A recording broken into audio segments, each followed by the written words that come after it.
Millions of fans around the globe are waiting for one specific moment at the 2026 World Cup, the final showdown between Messi and Ronaldo.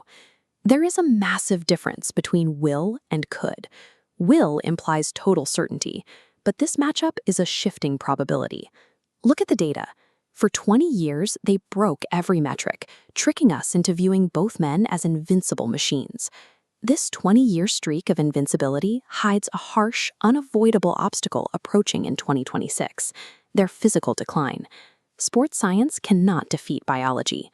As an athlete ages, reaction times slow and explosive acceleration drops. Notice this heat map. Both men actively altered their styles. They walk more, intelligently conserving fading energy by occupying low output zones on the pitch. A club season is spread out over 9 months, allowing for calculated rest. The World Cup is a compressed, brutal sprint. Every single match requires maximum intensity with minimal recovery time. When a legendary player loses the physical capacity to dominate that environment alone, a structural void appears on the pitch. This is the ecosystem vacuum. Surviving the late stages of a modern tournament no longer depends on the veteran's own legs.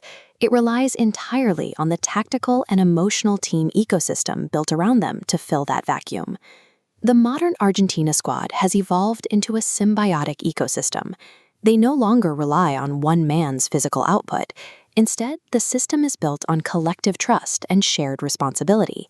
Messi operates as their emotional core. He is the psychological compass that dictates the confidence of the entire squad. It is a functional two-way relationship. Messi conserves his energy for critical creative moments. In return, his younger teammates willingly overcompensate by running harder and pressing faster to cover the gaps he leaves behind. This dynamic is visible in the streets and the locker rooms. The entire country has committed to a shared mission, shielding their captain until he finds the opening to strike.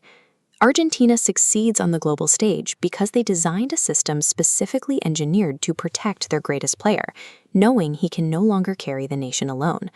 Contrast that environment with Portugal. You have a rising generation of young talent operating within a tactical structure that no longer naturally revolves around their historic goal scorer. When a system struggles to accommodate a player who demands the ball but is no longer the undisputed primary option, it creates severe tactical friction. This friction carries an intense psychological burden. Every mistouch or frustrated gesture is magnified by the cameras, pulling focus away from the collective goal. The modern World Cup is merciless.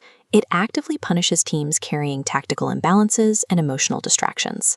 Individual brilliance cannot survive the demands of a modern tournament if it exists inside an environment that no longer trusts it to be the ultimate savior. Because of the physical demands we've seen, 2026 will be the year where the collective system finally outweighs the individual superstar. Success will depend on how well a team manages its legend's limitations, rather than the legend's ability to carry the team. But whatever happens on the pitch will not erase 20 years of history. One final tournament performance cannot diminish their locked status in the sport.